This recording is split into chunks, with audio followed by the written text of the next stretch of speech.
Jetzt aber nur in the Preview. No? You are live. Let's check.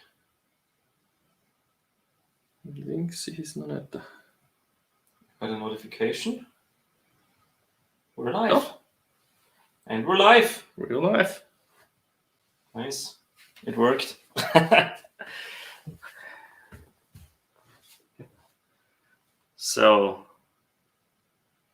So far, it's just the two of us. Let's see if Charles comes back. Let's give him a couple of minutes to join. Let's see. Hey Charles, hey Rody, how are you doing? Hey guys, how are you?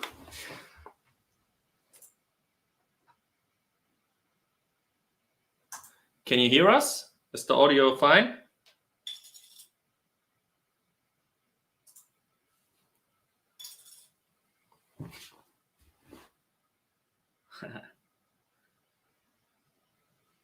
Some delay here. Just a little bit. Awesome. Yeah, we're using the Shure MV88 Plus. Yeah, for the audio. That's also what we're using for the recording when we're doing the videos, for the audio in general. And yeah, when we record directly from the amp, we use the SM57. Yeah, that's about it. We've also set up the Spark in case you guys want to see something, or rather here, or both. First time. Yeah, this is also a little sneak peek. A sneak peek of what comes probably next week. Yeah, I think I need to edit it first. Good about you. That was what we've recorded today. So yeah, thanks for joining, guys. It's nice to hang with you. We're doing well. We had just recorded a video, and yeah, let's start with the program. If you have any questions. Hi Franz. Franz is here as well. 3 times honorary guest on the channel with the mod series of his Sheraton. Yeah. I think I just have the mouse right here, so it doesn't work good on the jeans. So I'm having here my mobile so I can see what you're writing. Well, the program. Yeah, we just basically we wanted to see how many people join, and if you have any questions or just wanna hang and talk about something specific, just shoot. But to get things rolling, we thought of a topic like our guitar stories. Yeah, how we started guitar, how we came to play guitar, how we started this channel. Exactly. And eventually also what we are going to do forward with this channel. Yeah. I don't know that. That's new. Where's to me the whiskey, Franz asks. Really? It is here. It's obviously here. You know us too good, Franz. Cheers. Cheers. Slanche. So maybe you want to show the bottle. Maybe there's another whiskey lover. Except for Franz, of course. So, what's it? It's a Linkwood in a sherry hogshead, single cask. Yeah.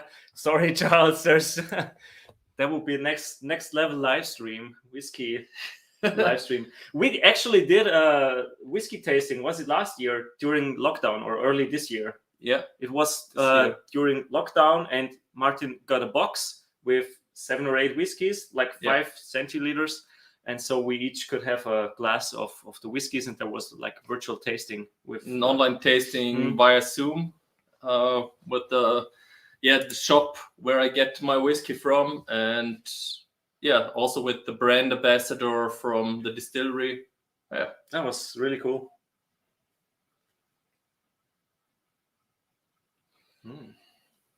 Yeah. Well, let's start if there are no questions. So I'm Lukas. A Jack and Daniels fan myself, says Rody.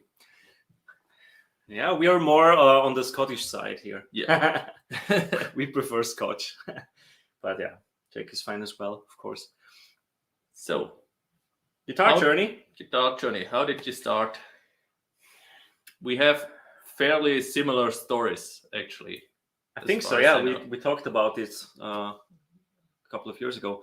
Yeah, I think my first contact point with guitar was in school. I think I was 9 or 10, something like that, and played classical guitar, so fingerstyle and Spanish guitar, for like 3 years, I think, and then I lost interest because it's just not my style of music, and to this day I don't have a classical guitar. It's just not the sound I'm looking for, and so I stopped playing. And then in my teen years, I was listening a lot to rock music, to metal music, to punk rock, punk music, and always preferred guitar-heavy music. And I'm also a gamer, so when the Guitar Hero games came out, maybe you guys know them. These are with the plastic controllers, the plastic guitars with 5 buttons, and you can play the rock songs. And a friend of mine always mocked me and said, instead of playing with this plastic crap, you better start playing real guitar, because he was guitarist for many years. And then one day I picked up an acoustic guitar and said to myself, yeah, why not actually learn to play guitar instead of just playing a video game? And I think that was like 6 years ago or so. I think I was like 27. And then I started with online course by Justin Guitar. Yeah, I was 27, 6 years ago. That's not 6 years ago. I'm 33. You were 27. Yeah. 27. 2007. No. 27. No, I was 27 years old. Yeah. Okay. So 6 years ago, and then I started acoustic. I think I played just acoustic or exclusively acoustic for about a year. Then I got my first electric guitar, which was a Yamaha Pacifica, and yeah, that's how I started playing electric. And then my second was it's in the back. It's the Ibanez semi-hollow. We also have a body review about that one. That was then my second, and from that point on, I bought a couple more. I think this is a good point, because Franz was asking how many guitars you have. I need to count them. 1, 2, 3, 4, 5. Electrics or all? I think all. I need to guess. There are some upstairs. 12 to 15 in that range, plus 1 bass. Yep. Which gets used sometimes only, but yeah, it's not too bad. So yeah, that was the second electric guitar, and then I was in a band for a short time, but we didn't have any gigs. It was mainly rehearsing, and we were playing mostly own songs and some covers. And then that phase ended, and then I was playing with another guitarist for some time. And then I met Martin, and then we used to play a lot together, like weekly. And I don't want to start with the channel now, so maybe now you can. For me, it was fairly similar. I was also playing guitar in school when I was 9-10 years old, something like this. And I was very heavily influenced by the whiskey. No. Also, no, not by then yet. By my parents. They played a lot of Queen, AC/DC, Clapton, Hendrix, Stevie Ray Vaughan, all this stuff. And the music school system here is so that it often presses you first into this classical guitar.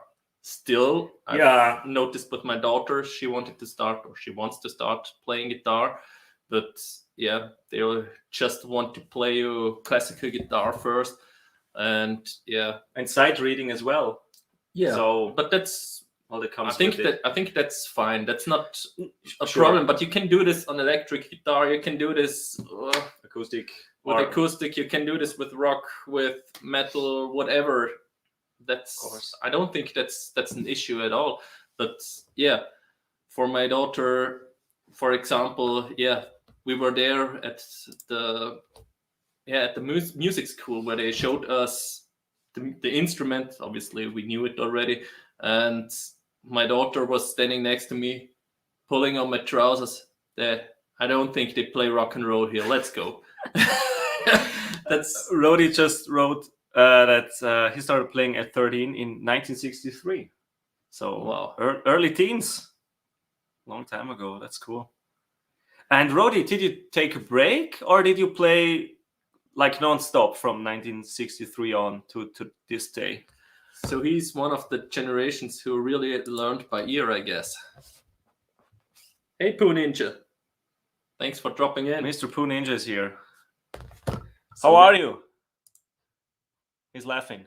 I hope with us. And even if you laugh about us, also good. That's also fine. As long as you're having fun. Yeah. So obviously also playing classical guitar. This was not the kind of music I wanted to play. I wanted to play electric guitar right from the beginning. And yeah. So I've quit after a year. And about 5 years, 6 years, however, it was 2015. Mm-hmm. Could you read the comment, Rody? Struggling all these years. I think that means he was playing, but that's Poo Ninja also started very early. Haven't stopped since. That's awesome. 15. Yeah. We both lost so many years because we started when we were adults. So yeah. And my son has seen a guitar at a friend of my wife's house and was really into it right away. And I thought, well, I've played a little bit back then. Now I can afford myself an electric guitar and I just do what I want.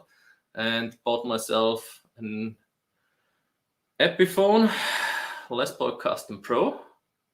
Black or white? The white one. Nice. I like that one.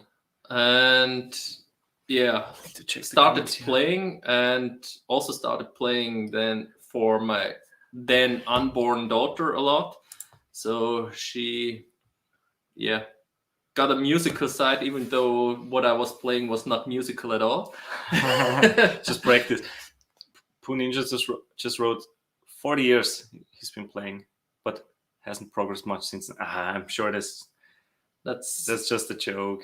I'm fairly certain that's an understatement. They always say you have to record yourself to notice that you're improving, but and I had my first gig just about half year of starting playing again.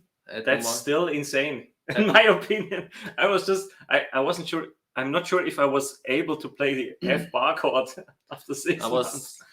I was playing at my mother's wedding. So, and I played 2 songs, actually, 3. Yeah. The one was a medley, so we started, as it was her second marriage, we started with Layla. Okay.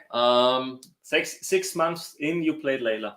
Layla, the acoustic version, and then I've switched over to Wonderful Tonight and Bryan Adams' Heaven also.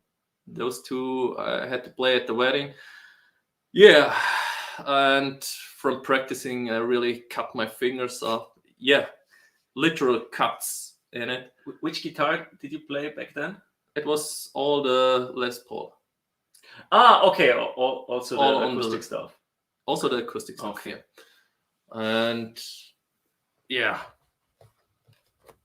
let's check the comments. Haven't progressed much since then. Yeah. And played a little bit more acoustic then again, because I played much alone, so I was playing a lot of fingerstyle stuff. Yeah, that's it so far.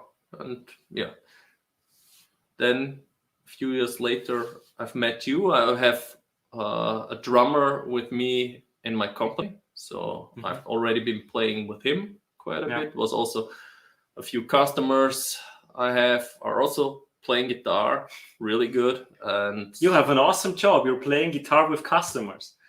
Are you working at a guitar shop? No. No, as a software developer. But with my customers, after work, obviously, when I had commissionings and so on. We started.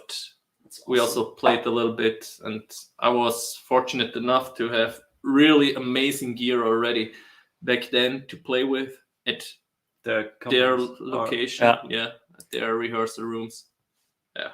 Charles wrote, as a kid, I learned to play clarinet, bass clarinet, and all 4 saxophones, but could not pick up guitar on my own. Didn't have any success until almost 2 years ago when I hit 50. That's still awesome to start guitar when you're 50. That's really cool. Yeah, and to play also more than one instrument. Absolutely. Yeah. I play ukulele a little bit, but that's so similar to guitar, I don't even count it. Rody took lessons for 3 months. Teacher asked me to quit because I wouldn't learn to read music. Yeah, but that's like sight reading. That's still, I don't know. As a guitarist, I think it depends on what you're playing. You don't really need to sight read, but it's a nice skill to have nevertheless. But, yeah. And mouse is not working here. Puninzer also took lessons for a year or so, mostly ear trying to learn songs, no real theory or even scales. I think that's doing the lessons. Okay. Yeah, but I think that's the best thing to do. That's a great skill to have. Ear training is pretty much, I think, the most important stuff so far. Yeah.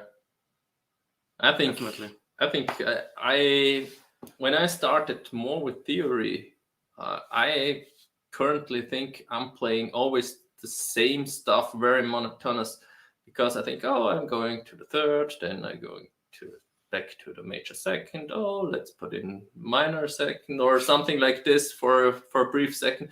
So I start to think too much, I think, and listen too little to this. Do you think it hinders the melodic playing?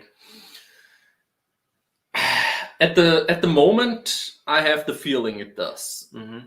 It certainly helps at another point, probably in a few years, but currently I have the feeling it does a little bit.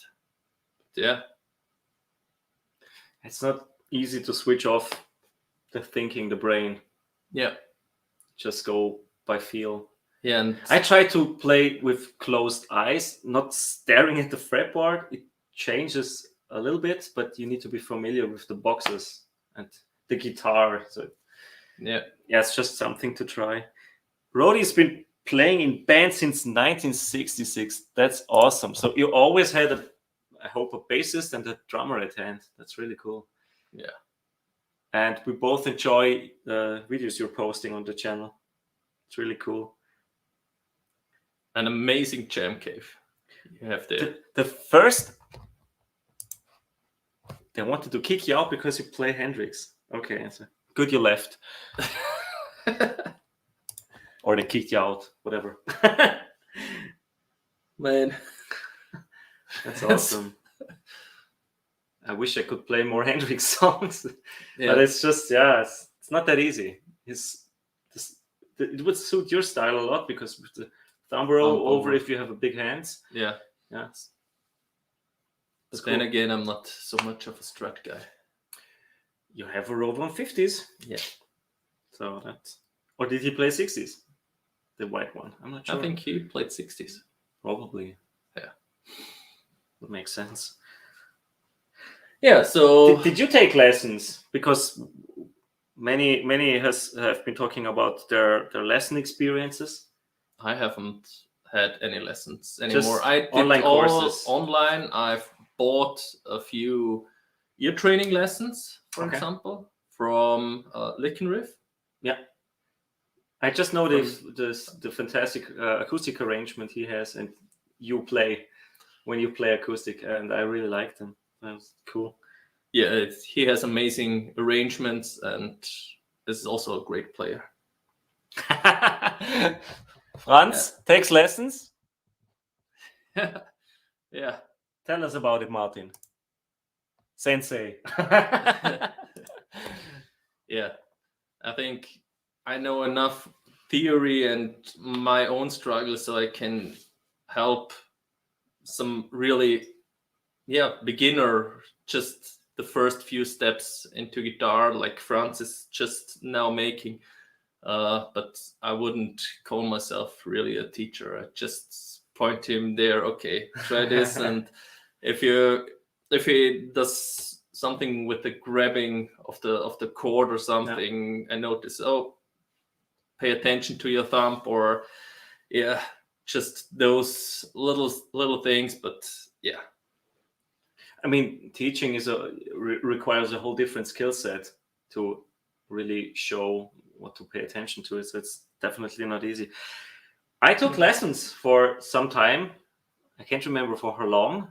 I think it was before my daughter was born, and then I quit because I had a lot going on at work. It was very busy back then, and I knew, a newborn child would be very time consuming. So I think we knew already when I started, or when I took lessons, I already knew you and we played together, and so I preferred to jam with you because I just didn't have time to one evening like going to lessons, the other evening practice for the lessons ahead, and one other evening playing with you. So this was just not enough time for me. So yeah, priorities, and of course family goes first and then friends, and so I stopped your progress. I can't blame you. I need to practice more. It's my own fault. It's not yours. Definitely not yours. No, I mean, I think it always makes so much more fun to play with someone else, even if it's a bassist. Just kidding. Especially if it's a bassist. It's just a different style of playing together. How many times did I play bass and you guitar? Only a couple of times, right? 3 or 4 times. The cool thing is with the Spark, you also have some bass presets because I don't have a bass amp, but Spark works just fine. And also for recording, because it's quite a nice replacement. So you don't really have to buy a bass amp. Okay, I need to check the comments here. Okay, Rody is using tabs in the 9, is now picking up things on his own. That's great. That's pretty much the perfect thing to do. Yeah, if you hear it, you're playing this far that you can just pick it up and go on. Wish I'd be. That's cool. At that point, not yet. Maybe someday. And apparently, Franz is happy with you. Thanks, Franz.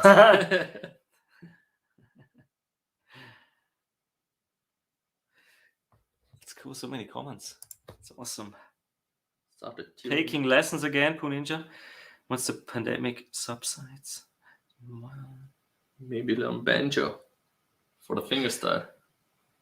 Banjo, 4 or 5 string banjo. Yeah, that will also help you with Mark Knopfler stuff. Yeah, probably. Picking.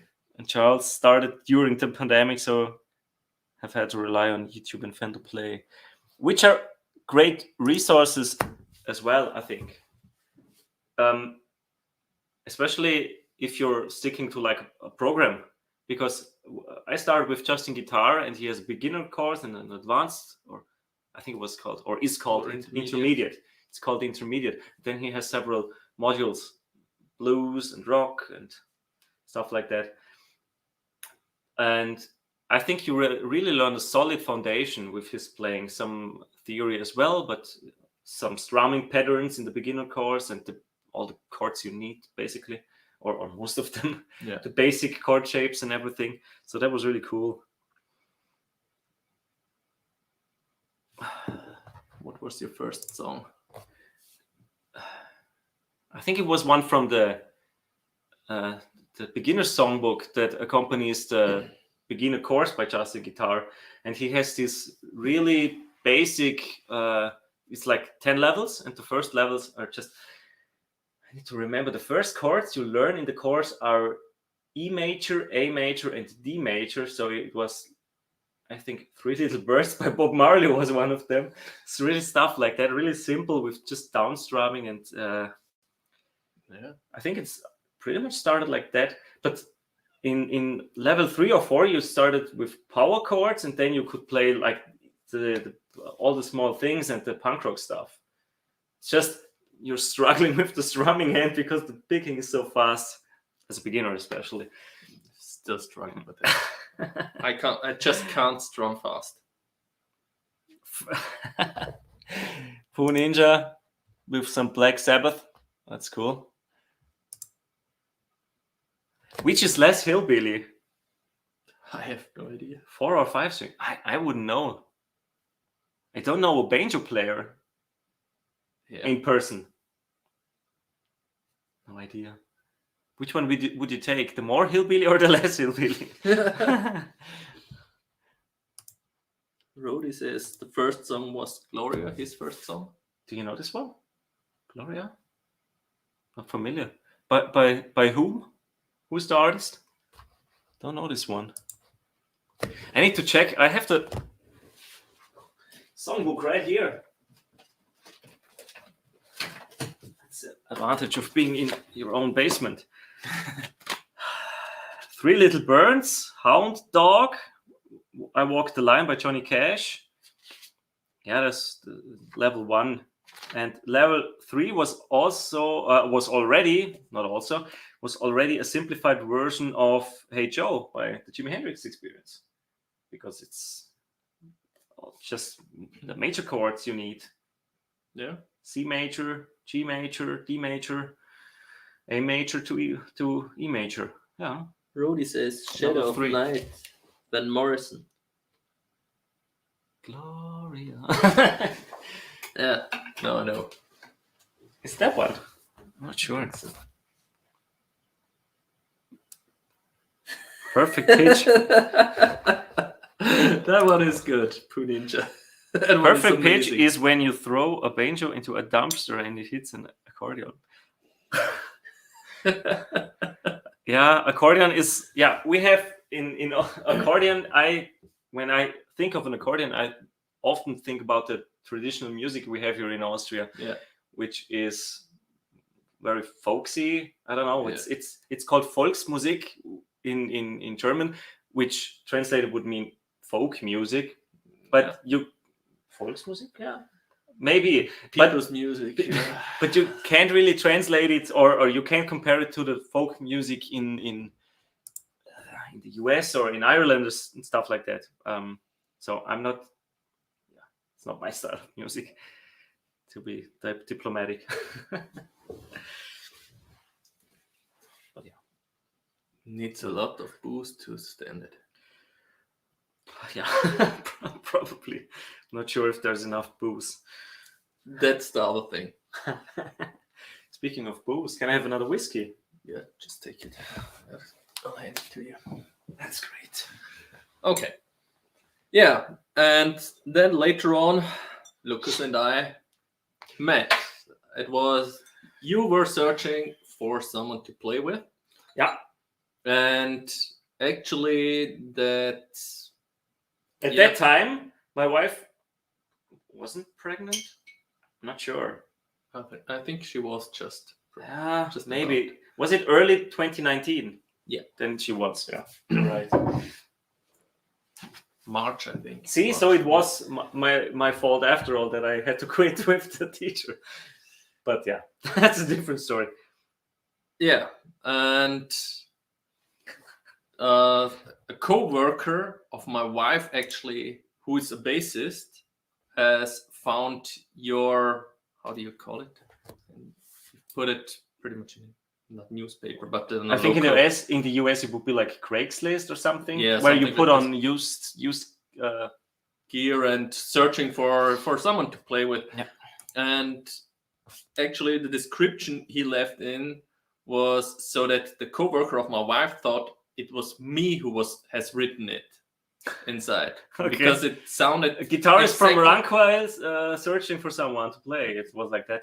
Yeah, pretty much like this. Age, mid-30s, starting 30s, something like this. Beginning 30s, something like this. And so my wife showed me this and I contacted Lukas and yeah, we met up just, I think, the same day even. I'm not sure. Shortly I after. invited you to whiskey, and yeah, from there on, it went on. And you won my heart with whiskey.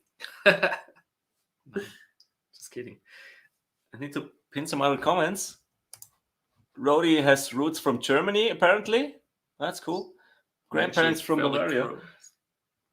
Eventually fairly close. We're right next to Bavaria. Yeah, we're pretty close.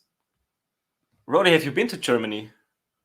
Do you know any parts of Bavaria except for Munich and Oktoberfest? And Puninja says that Polka-roon, Mexican popular music. Yeah, it's polka, accordion. The only time I like polka is when Weird Al does his parody. Okay, yeah, that's cool.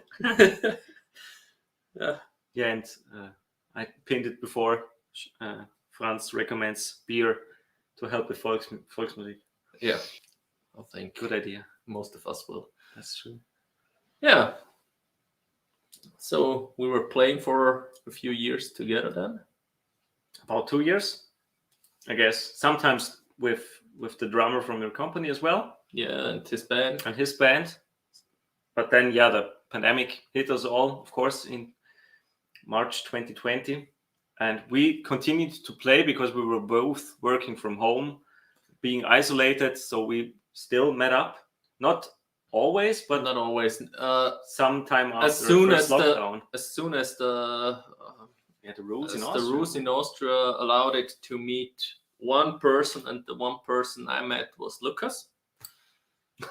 Yeah, it's only family and close contacts. It was like something like that. The rules, right? Regular contact was and as we had regular contacts already each week. Yeah, it was fine to leave the house. It was really like that was it after the first lockdown or around the first lockdown? Yes, I think at the first lockdown.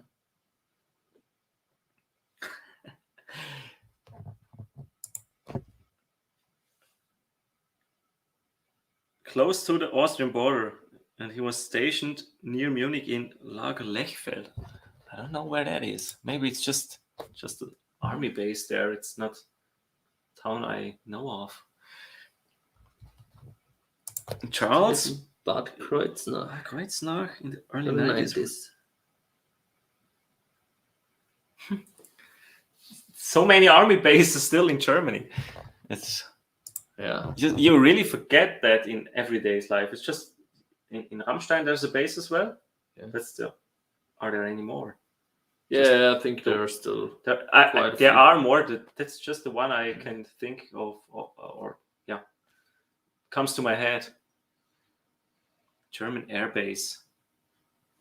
Yeah, and so let's continue. How did you get actually to the idea of starting a YouTube channel then? Yeah, from lockdown to lockdown, we still met and jammed together, practicing songs or just jamming. One's playing rhythm, one's playing lead. And one day I thought, we were not playing in a band, but I wanted to change things up. And I had the idea, I think it was this year in January, when I approached you with this idea and said, we both watch a lot of YouTube and a lot of the same channels actually. Close to Augsburg. Like this one. Phil McKnight and many others. And so I thought, why not maybe record ourselves and shoot a couple of videos and make a fool of ourselves and embarrass ourselves with the playing. But it's fun. And I also think of Landon Bailey because he always says play guitar and have fun, and he's not the greatest guitarist on earth. There are far better guitarists, but he's enjoying himself. He's got 40,000 subscribers, so he's very entertaining guy. And if you think about that, it's just not, you don't have to be the best shredder. It's fun actually. It's just a hobby. Just have fun. And that was the idea, just to have a hobby, to try something new, to maybe grow an audience, a community, and maybe do live streams. So hey guys, and the first video was in early February, I think. Yeah. And from then on, we tried to publish weekly videos. Yeah. I think we managed pretty good so far. I think we haven't left. No, with the short videos, we did pretty good. Yeah. Close to Augsburg, yeah. Maybe between Frankfurt and Mainz. Okay. That's not too far from here. Frankfurt is like 5 hours. Yeah. It's pretty close to Henning. He's in Hessen, I think. No, he's on the other side of Germany. No, he's in Hessen. I'm pretty sure.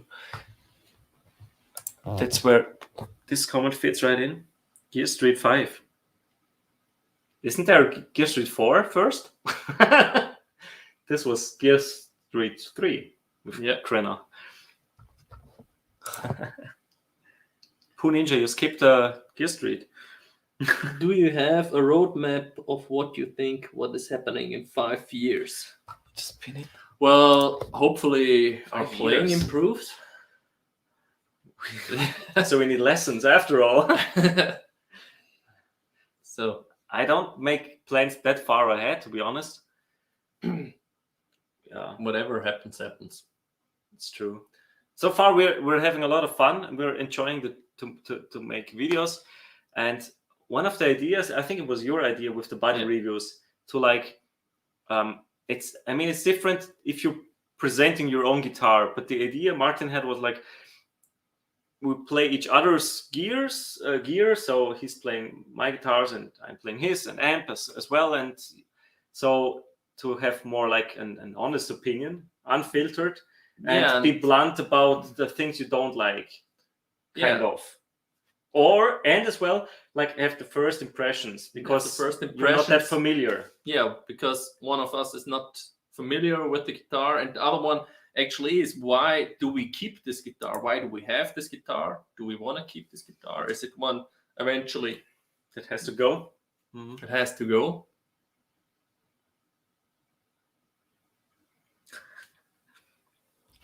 Okay, makes sense. Yeah, the secret imperial base on the dark side of the moon. Augsburg. Have you been to Augsburg? Yeah. Okay. I had a customer there as well. Cool. Didn't play guitar up there. Didn't play it back then. But yeah, beautiful city. Yeah. There are many really pretty cities in Germany. Yeah. I prefer towns and cities with like an nice old town. Yeah. Hundreds of years old. I think that's really cool. And Czech Republic also has some of those beautiful. I've only been to Prague, which is I've been beautiful to Pilsen and a few others. Brno as well. Brno, yes. Okay. 20 miles from Augsburg. Road is it? Yeah. That's cool. That's not far. So yeah. But 5 years ahead, it's really hard to say.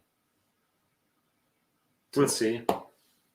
The only thing we were talking about is if we ever happen to reach 1,000 subscribers, we're not planning to monetize for ourselves. Yeah, we want to give the money to charity, but we have to figure out how this works because with of tax reasons. Tax reasons and stuff, we are fortunate enough to have great jobs and to also afford this hobby, which is not the least expensive one you can find, but yeah. And so we were thinking about how can we not give this money to YouTube and maybe charity, make it so we don't have to think about taxes and all that stuff. That's true. This is if this ever happens, and if it doesn't happen, then it doesn't happen. Doesn't matter. But if it ever happens, this is so far that you guys know.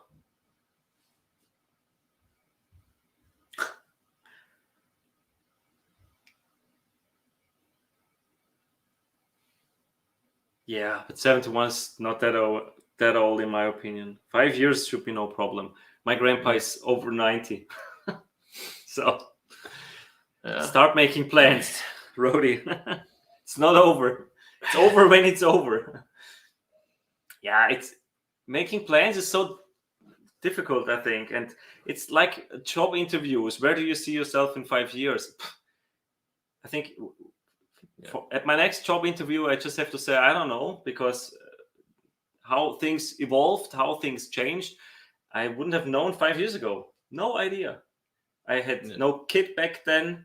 I was at a different job back then. I didn't know you back then, so no YouTube channel. I just started playing guitar, so no idea. 5 years ahead, it's just a long time. Yeah. Yeah, but what are we having up in the closer future planned? Yeah, a couple of videos, of course. Yeah. We still have some gear back there. Yeah. And at your place as well. One thing we want to do is to make some more pedal videos. Yeah. That's what we talked about. Yeah, maybe we can get your feedback about or your opinion about that. We wanted to just present the sounds of the pedal, so actually do no talking demos of the pedals, because I think combined we have 50 to 60 pedals, right? Probably. I think you have just this many. Maybe. I think I'm at 12 pedals or something like this. Not all too much, actually. Charles wrote, nice. Does that refer to the pedal demos? So would you be interested? And that's, yeah, Poo Ninja, I work at the bank, so I can confirm a 30-year mortgage. Okay. For an 83-year-old. Pretty optimistic. Pretty optimistic. But of course, Charles says. That's cool. Yeah, so we give it a try. We have a special fuzz pedal we got 2 or 3 months ago, and as far as we know, there are only 2 produced ever. So ever. We have the only 2 ones. It's the pedal was shown at the Guitar Geeks at Andy's channel because he had a pedal giveaway. I think it was also this year. Yeah, with the 40K subscriber. With the 40 no, year it was earlier. It was earlier. It was like with a year. No, it was earlier. It was with the pedal train, and he had some pedals as well, and they were made by Austrian pedal builders. Yeah. And that's when this one was there as well, the Fuzzy Make Fuzz face. And then I got in touch with Adam, who makes these pedals, and ordered 2 for Martin and me. And we let it modify for ourselves. It has some more switches, I think. Yeah. Yeah. So we will definitely make a demo of this one and show our favorite positions. See it from here. It's right there on the pedal board. Right there, yeah. And yeah, I have plenty of pedals, just like some staples you have to have, but I don't use them all the time. It's just, yeah, it's like gas. You're all familiar with gas, I suppose, gear acquisition syndrome, and it's the force is strong. And here is also something where we are quite different, actually. Mm-hmm. With what gear and what we're actually playing mostly of the time. Yeah. So True. I'm very traditional in this way, as mentioned, heavily influenced by my parents' music. So a lot of just the amp and play with the volume and tone control. And you are more also into the pedals. So most pedals I'm having are, amp in a box pedals. LPD. You have many LPD pedals, Yeah. But they're fantastic. Yeah. All of them. All of them, yeah. They're really great pedals. And just reverb, delay. There's a question from Charles for you. For me. Pedal. Oh, the pedal. The I've Clapton? got the Clapton mid boost pedal. Yeah, at home I use it quite a lot actually. I pretty much, I would say 3 out of 4 times when I pull out the Strat, I use that pedal. The Rode one or the classic one? Doesn't matter. Strats, just the Strat. If it's the Strat pulling out, if it's the Rode one or the classic vibe, both are 50 style guitars, so that's what we've noticed, that 50 style pickups react way more with that pedal actually than it does. I can't really explain it why, but we have no idea why actually, but it was like that. It was with the classic vibe, it was with the Rode 150s and the Rode 60s back there. Rode 60s, we've tried it, and what also works very well is coil split with my 335. Okay, but yeah, that's just your big love. Yeah, in terms of guitar. Yeah, but when I was playing so much with the Strat, I just pulled that one out, tried it, and yeah. And you use it with the Spark? I use it with the Spark mostly. Okay. Yeah. It's cool. At home, I'm living in an apartment. I don't have the luxury of a basement like this, and I have neighbors all around, so I'm mostly playing with headphones with the Spark. Also works fine. Works fine, yeah. I often play upstairs in the living room with the Mustang Micro, which is purely headphone amp. Mini, yeah. And that one's great. I like it a lot. That was our first big hit. Yeah, kind of. It has a lot of views and brought us some subscribers back in March. I think it was one of the first reviews about the Mustang that was published, because it was really hard to get back then. And I got it from a German store, not Thomann, a music store. They shipped it, and then I played with it and liked it a lot and thought, yeah, maybe that would be cool for our new channel. Yeah. And the views just skyrocketed. So that was a big surprise.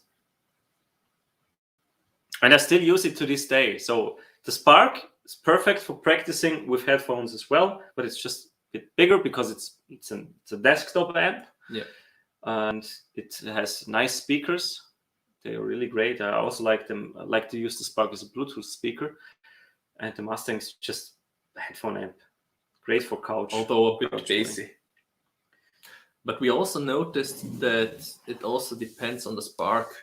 Mine is a lot muddier than yours, actually. With the it must be the speaker. It's with the speaker, because the software is identical. Yeah, and when we record it directly, it also sounds the same. And with the headphones, it was, the speakers seem to differ quite a bit. One video where we wanted to place the Sparks next to each other, but it just didn't sound the same, right? Yeah, we wanted to show a comparison somehow, and it was a little bit of a hassle to unplug one, plug in the next one. So we thought I bring my Spark as well. It's just all the same, so we can have them right next to each other and record it. But yeah, it was just not a fair comparison, as we noticed. If we plug that guitar in over here and over there, it was just completely different. So there was another question. Yeah, Rody asked, favorite guitar you own? Through the headphones, it does not sound this bassy actually. That's Which also something from Charles. He was asking if the Spark is less the speakers. bassy with the headphones. Yeah, quite a bit noticeable, and that's also probably why my presets are set up a little bit different. Because you made them with headphones on. I either made them with headphones on, or when we were here in the basement and we cranked this Spark. Sounds completely different. When the small amp gets cranked, obviously the bass, these small speakers can't deliver that bass that much when it's really cranked. So that also makes a little bit of a difference there, because most people are not cranking it. Yeah, but no, usually not. Rody asked, favorite guitars. So I got mine because I have the luxury of having it behind me. It's the American Professional Stratocaster from 2018. Yeah, I got it for my 30th birthday, so it has a special place in my heart, and I just love how it plays. I played it in a local shop first, not this particular one, but it was 2017 they had in stock, and I just fell in love with the neck.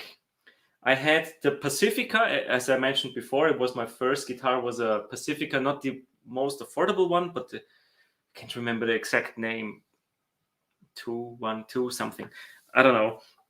But the Pacificas also come with HSS configuration. And that's really versatile. You get the nice neck tones of a Strat that I really love. And you have the humbucker sounds for rock and metal. Yeah, metal maybe not that much, but depends on the amp. And then I saw this one, and it's just the neck that sold me. It's so nice to play, and I already liked the Strat shape. So this was just a dream instrument for me. And American Professionals here in Europe, they cost the Series 1, of course, 1,500 euros, something like that, which is, I don't know, 1,800, 1,900 US dollars. Yes, I don't know the exchange rate at the moment. It Close to... also depends on the year, so changes all the time. Yeah, let me check a second. Yes, 1,800 bucks, maybe around that. And yeah, it's still my number one. I don't play it that often because I got the American Professional 2 Tele Deluxe this year, which is not far behind this one. But when it comes to Tele or Tele Deluxe versus Strats, I still prefer the body shape of a neck. And this one has single coils in the neck position, and this one has humbucker. You can split them. The American Professional 2 has this push-push functionality, but it's different. It's not. It is a single coil sound, but it's not a typical Tele sound. So it's not. Yeah, it's not like the same. It's just not the same. So yeah, but it's a pretty close second, and yeah, after that I would say the Ibanez AZ. So it's not top 1, it's top 3. I cheated a little bit, but it's hard. Yeah, it's hard. But number 1, it's always this one. If I would have to sell all the guitars and keep just one, it's this one. No questions asked. Now it's your turn. Whoa. If we go that route, if you have to sell all guitars but keep one, I'd be in a pinch, really. Really? Yeah, I'd be really in a pinch because I have a very special guitar at home, but it's certainly not my favorite one to play with. I have a guitar from my grandfather. That one is from 1911, something around this, 1910, 1911. 110 years old. Yes. And it's not something expensive or worth something. Really, it's an old German parlor guitar. Yeah. And it needs a neck reset. And yeah, the action is extremely high because from here to Puninja on the moon. Yeah. The top fell in, so the neck went up, and like this further down it has an awful an awful action. That's not playable. But if I had to sell all my guitars but one, it would probably still be this one because it just has this sentimental value for me. It's impossible to replace, probably. Yeah, because it's that old. And speaking of electric guitars, yeah. So electric guitars, it's an easy choice for me. It's my 335 Studio. Oh, not the Harley Benton. No, it's not the Harley Benton. Even though, spoiler alert, this is currently the guitar I'm playing the most. New pickups? new pickups, new wiring, everything. Yeah. But my absolute number one is my Red 335 Studio from 2015. So absolutely that guitar everyone in the internet will advise you against, because it's 2015 and it just came with a volume and a tone knob, right? Yeah. So originally it's heavily modded. I have to add this. Originally it came only with volume and the tone knob and the PCB board inside. Okay. Yeah. Could you see it through the F-holes? Yeah. Okay. You can see it if you look from the side. Yeah. Underneath you see the PCB board, the green plate. You could have seen. Yeah, sure. Yeah. So that one I've modified it. I've added. I've let the shop back then add volume and tone to it for bridge and neck pickup. Let them do a wiring, but they majorly messed up. Actually, the wiring. When I was adjusting the volume, it was pretty much on and off. If I got down to 9, it was gone. Was it a defect? The wiring was completely messed up. It sounds like a defect or messed up wiring. Yeah, I don't know what they wired up actually. I should have made photos of it, because whatever it was certainly never intended to be so. Because also the neck and the bridge pickup were both split. I have classic 57s in there, and the way they wired it Bye, Pooh. Bye, Pooh. Thanks for staying.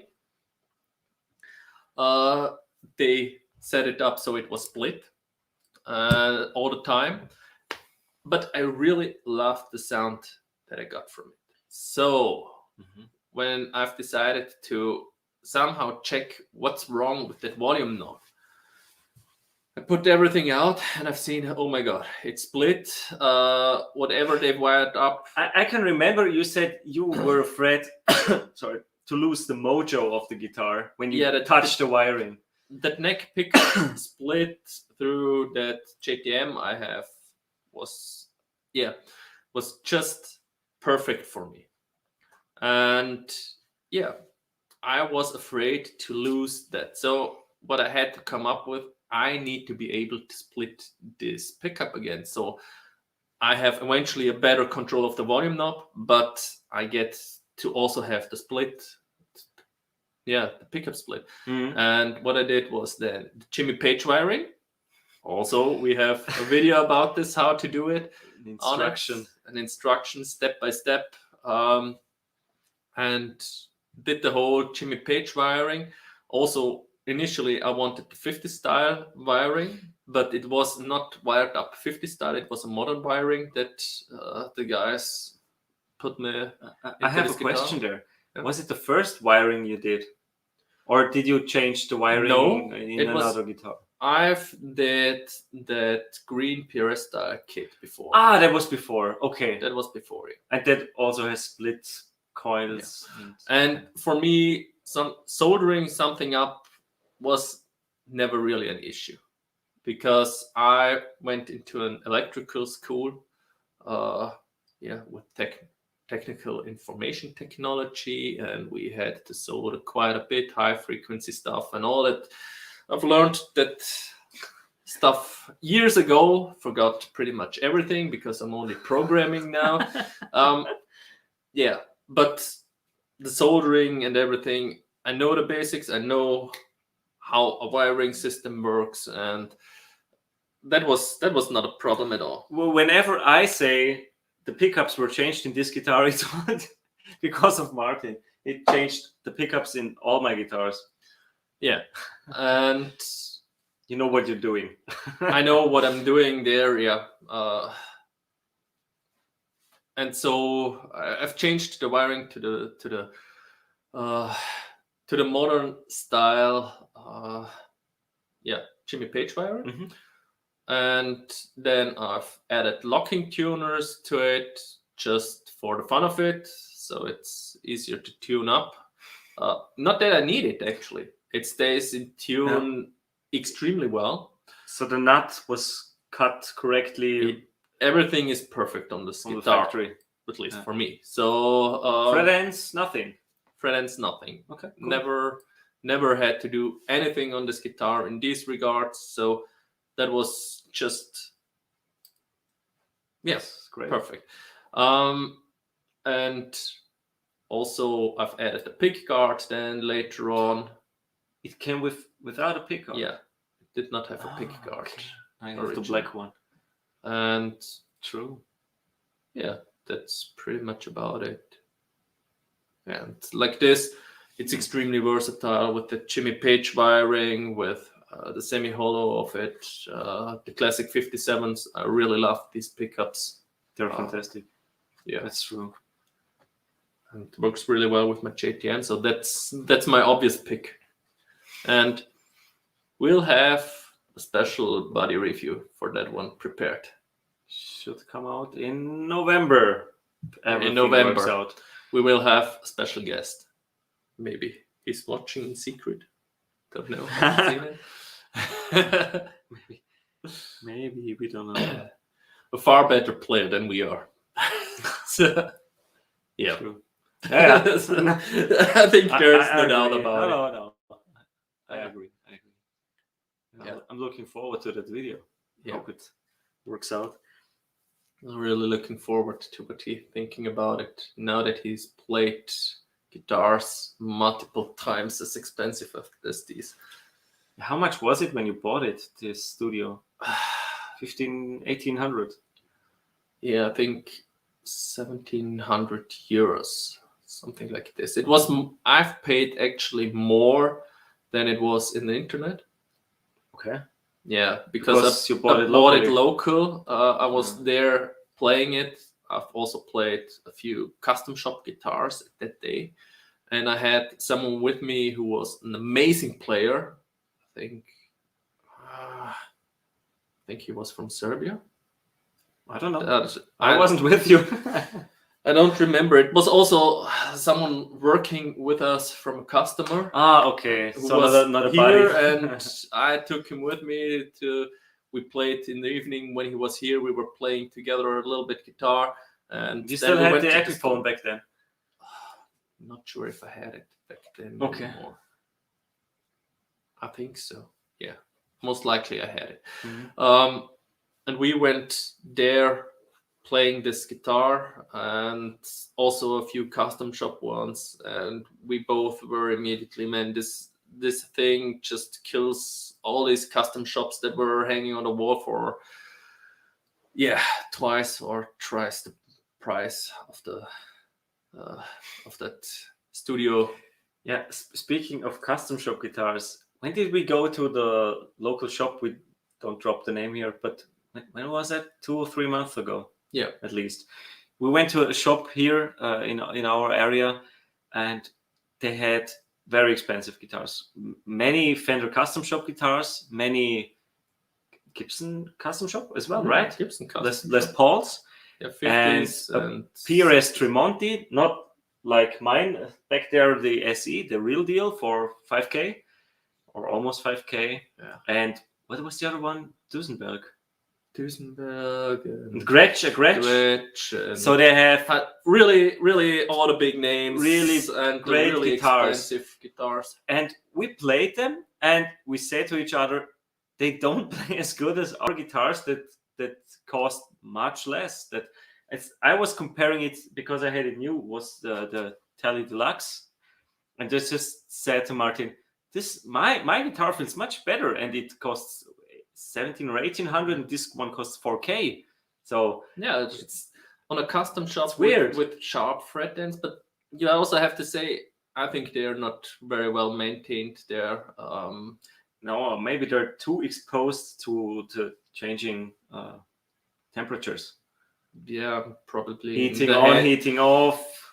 Too much in the hands of people. Yeah, who don't really take this much care. But I was really disappointed, because you think of custom shop guitars, of like these holy grail guitars, these holy grail instruments that must be almost perfect because they cost a lot, really a lot of money. And then, we were really disappointed, I would say.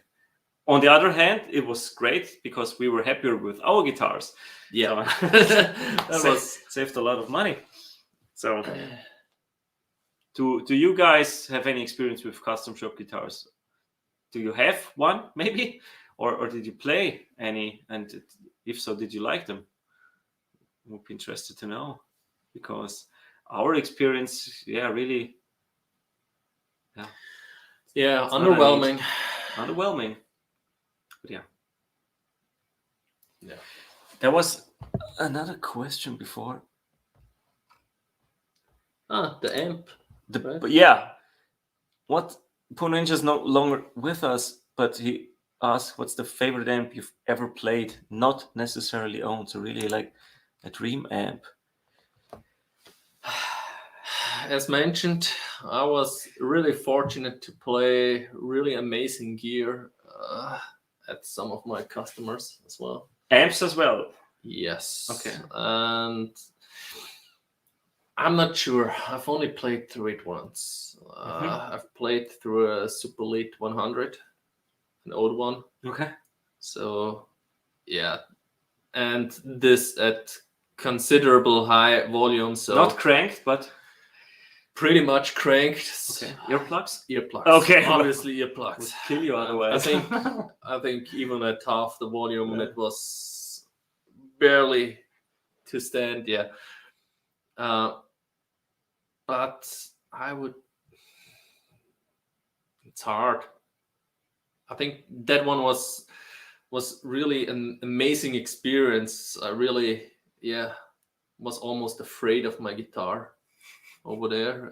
Played it also with my 335. Started squealing like hell. I just saw a video of Red Shaw playing through a vintage Marshall with was it 1 or 2 4x12, and he said it was a crazy experience because it was so loud and he was playing differently.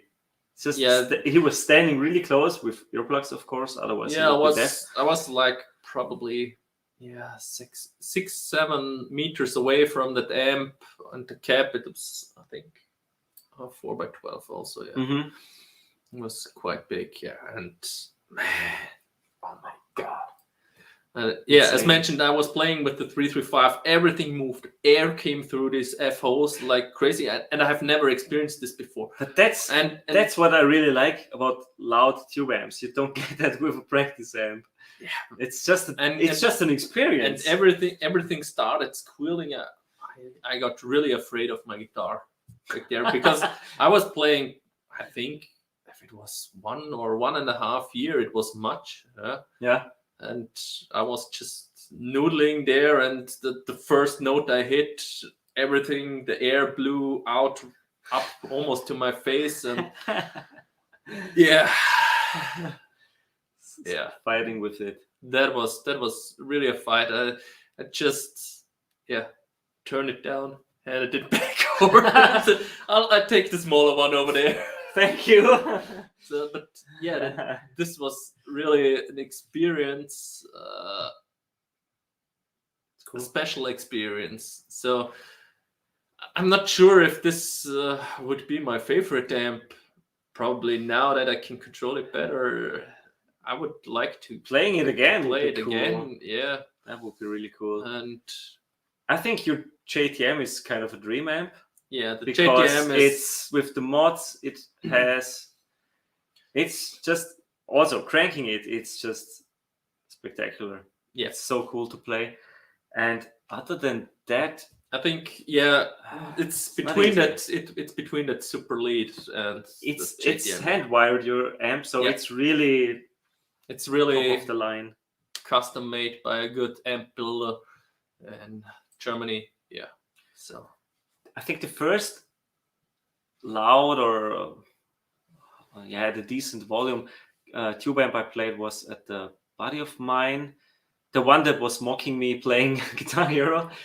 He had a rehearsal room downstairs in, I think it's this public building somewhere, and you could crank the amp, and I'm not sure, he had or still has, I'm not sure, an Engel Gigmaster with 30 watts, and it was a Fender, some kind of Fender amp, but not by Fender. Maybe it was a deluxe. I'm not sure. But those amp really impressed me. They were really great sounding, and I think it's just the feel of the moving of air with a tube amp. It's just and it's also really cool. just at that high volume. Yeah, you really feel the music. It's different. The bass breaker has 7 watts. It's impossible to achieve it with 7 watts. Yeah, it's still a tube amp though. It's a tube amp, but it's more or less bedroom friendly or basement friendly. Yeah, basement friendly. Let's call it basement. But if you friendly. crank it, it's not moving that much air. The Blues Junior is much louder, and you can see it. But the DSL20 is on the 2x12 over there. That one's also pushing a lot of air, and it's just a cool feeling. I like it. Yeah, crank tube amps, but can't turn it up all the time, of course. So Dream amp. It's hard to say. I didn't play that many great amps. I played a Vox AC30, but only for a couple of minutes. That was also very nice sounding. It was enormous in size. Yeah, this wide and just a monster. But I just played it for a couple of minutes. But it's really cool. But the MV50s. There's a lot more back friends. Definitely. Rodin added, never paid over $1,300 on a guitar. It's still, I think my sweet spot for guitars when it comes to price is around that one. If it's stock, then often I added something to it. My American Professionals were a bit more expensive, but for example, my Les Paul back there I got it at a discount. It was 900 euros, or the PRS guitars, which I modded afterwards. But one thing to consider, Rody is playing now for how many years in inflation? So that's absolutely true. 20 years ago, I think $1,300. Yeah, that's when you're watching Keith videos on 5-Watt World, and he talks about back in the 50s or in the 60s, the guitar was $148, and the case was $25. Yeah, just inflation adjusted $3K. Yeah, so as expensive as they are now today, but in these terms, custom 100-watt amp, 2 vertical 4x2 over a mile away. Yeah, open air feeling. I can't imagine. Yeah, that's awesome. So, how long have we been on air? 1 hour 15. Yeah, we wanted to do an hour max, so we're already over time. So, any final questions, or then we'll wrap it up, I think, for this first stream. Absolutely. Thanks everyone for coming here, asking the questions. Yeah, it was really a lot of fun. It was a lot of fun interacting with you. It was cool. Hope for you guys as well. So yeah, who's still with us? The Pink Panther fans. Yeah, Rody also has a 2015 Les Paul Studio and a 2012 SG61. That's cool. Charles has a PV Bandit, a Princeton, and a Electar Tube 10. I don't know that one. Yeah, I know that Epiphone also did a few amps. Yeah, but a long time ago. I haven't seen one ever. Yeah. It would be interesting to play them. Make a video. We'll watch it. Ah, you mean Charles? Yeah, sure. If he has one, please. I was really interested to hear it. That's cool. So, should we wrap it up? Let's wrap it up. Thanks a lot, guys. Hope you enjoyed it as much as we did. Yeah, it was a lot of fun. And I think we'll do this also again. How about Sure. monthly? Does Yeah, that sound that's good. that sounds nice to me. Small town student, cool. And then we'll plan it also so we don't get in conflict with Keith's stream. Yeah, maybe. That's another thing. Yeah. Great. Okay. Thanks, guys. Thank you. See you soon. See you soon. Bye Have bye. a good time. Bye.